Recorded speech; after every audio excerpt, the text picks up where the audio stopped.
कृती 3. चेंडू असलेल्या मोठ्या बॉक्सची किंमत 63,000 रुपये आहे. मोठ्या बॉक्समध्ये 140 छोटे बॉक्स आहेत. एका छोट्या बॉक्समध्ये 15 चेंडू आहेत. म्हणजे पहा, आपल्याला इथे काय सांगितले आहे की एक चेंडू असलेला मोठा बॉक्स आहे. त्या मोठ्या बॉक्समध्ये चेंडू आहेत आणि त्यात सर्व चेंडूंची मिळून किंमत 63,000 रुपये आहे. म्हणजेच त्या पूर्ण बॉक्सची किंमत 63,000 रुपये आहे. म्हणजेच त्यातील चेंडूची किंमत.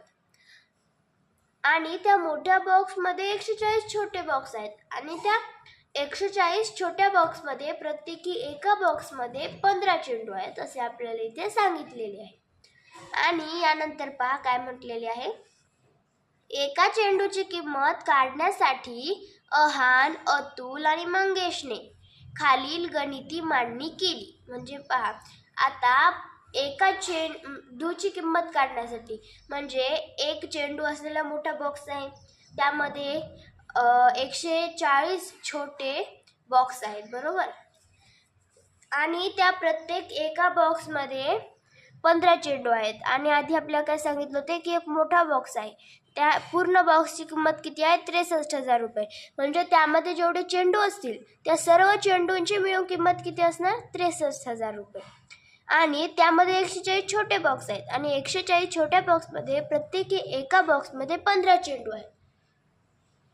तर आता एका चेंडूची किंमत काढण्यासाठी अहान, अतुल आणि मंगेश यांनी काय केले आहे, गणिती मांडणी केलेली आहे. खाली दिलेली आहे आपल्याला ती. तर यानंतर आपल्याला काय दिलेले आहे पहा.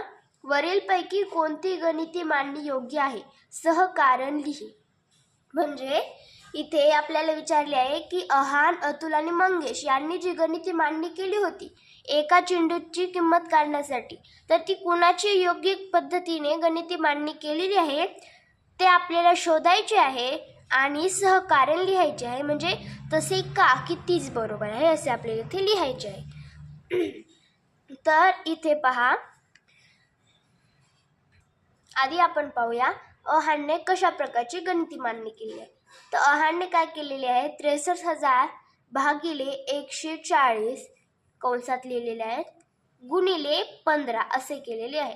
यानंतर अतुलने काय केलेले आहे 63,000 भागिले 140 कंस भागिले 15 असे केलेले आहे. आणि मंगेशने काय केलेले आहे 15 गुणिले 140 भागिले 63,000 असे केले. ती आपली कोणती बरोबर असेल बरं, तर अतुलने केलेली बरोबर आहे. कारण इथे आपल्याला काय करायचे होते, तर आता एक मोठा बॉक्स आहे, त्यामध्ये 63,000 रुपया एवढे चेंडू आहेत, किंमत आहे त्या सर्व चेंडूंची 63,000 रुपये.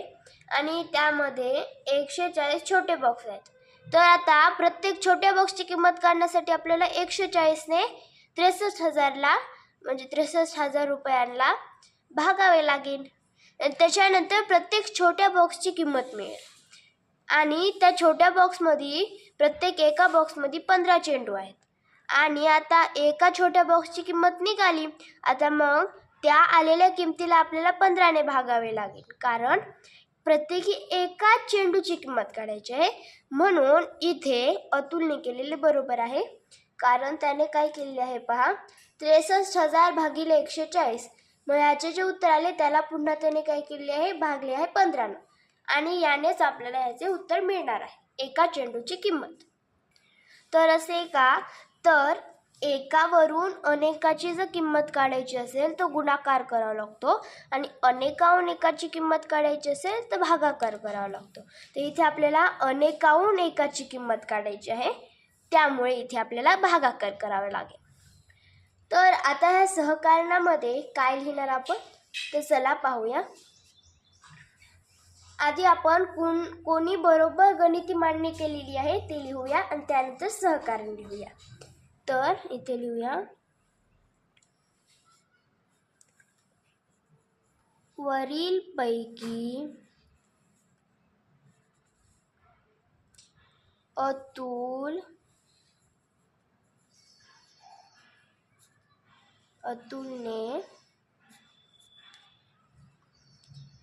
गणिती मांडणी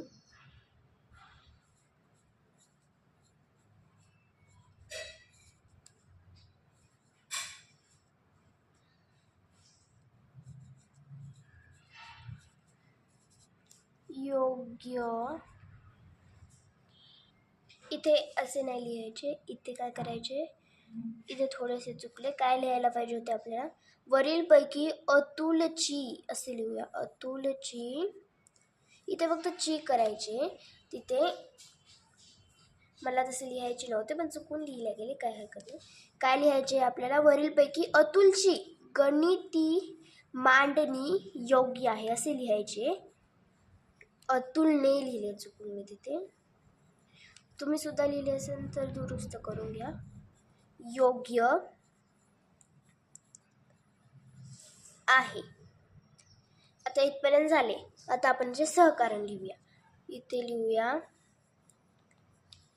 कारण, ते कारण लिहूयात.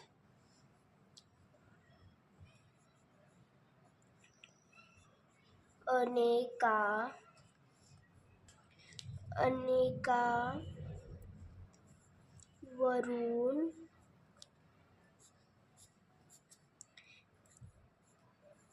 एकाची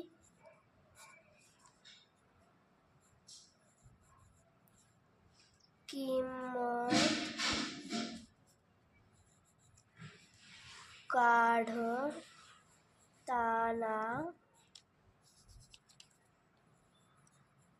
भागाकार करतात.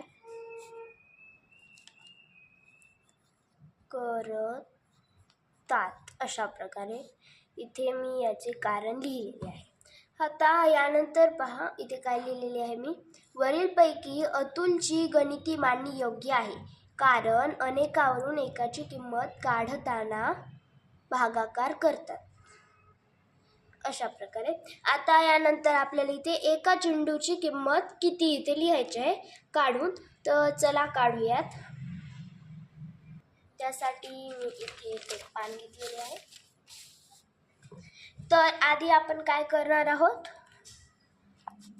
140 ने भागणार आहोत. कशाला तर 63,000. इथे आपण 14चा पाढा म्हणूया आणि 14चा पाढा म्हणल्यानंतर शेवटी एक शून्य लावून करूयात. तर 14 × 14, 14 × 28, 14 × 42, 14 चौक 56, 14 चौक 56 म्हणजे 4 आणि इथे काय लिहायचे 56 म्हणजे इथे 56 लिहायचे आणि एक शून्य इथे वाढून असे लिहायचे. मग इथे शून्य, इथे किती येणार बरं 7 आणि इथे शून्य, बरोबर. आता यानंतर इथे एक शून्य घ्यायचं आहे आपल्याला. तर 14चा पाढा 70 येतात, काही शून्य नाही पकडायचे आपल्याला तोपर्यंत, कारण की इथे सुद्धा आपण शून्य इथे पकडत नाहीत. यानंतर आपल्याला लिहायचे आहे मात्र. तर इथे शून्य न पकडता जा आपण 14 × 5 = 70. पहा 14 × 5 = 70 म्हणजे 140 5 700 असेच असते, शून्य नाही पकडल्यावर. आता इथे शून्य आणि इथे शून्याचा भाग 0 0 0 0 0 अशा प्रकारे. तर पूर्णपणे भाग गेलेला आहे आणि उत्तर काय आलेले आपले 450. हे जे आहे ते उत्तर आहे, बाकी 0. अशा प्रकारे आता आपल्याला 450 जे उत्तर आलेले आहे त्याला भागायचे आहे 15ने, कारण की आता ही जी किंमत आली तर ह्या चेंडूंची आली. कोणत्या तर प्रत्येक छोट्या बॉक्समधल्या चेंडूंची आली, पण प्रत्येक छोट्या बॉक्समध्ये 15 चेंडू आहेत. तर 15 चेंडू आहेत, तर असे किती छोटे तर 15ने आपल्याला भागावे लागेल प्रत्येकी एका छोट्या बॉक्सच्या एकूण चेंडूच्या किमती. तर 15च्या पाढ्यात 45 येतात, बरोबर आहे. 15 × 1 = 15, 15 × 2 = 30, 15 × 3 = 45. तर 3चा भाग गेला, उरले 0. इथे 0, शून्याचा भाग 0. तर उत्तर आले 30, बाकी 0.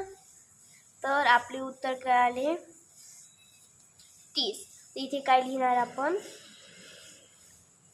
30 आणि पुन्हा इथे रुपये असे काढावं लागते कारण की ती किंमत आहे. तर अशा प्रकारे आपली कृती क्रमांक 3 इथे संपलेली आहे. आता आपण कृती क्रमांक 4 पाहूयात.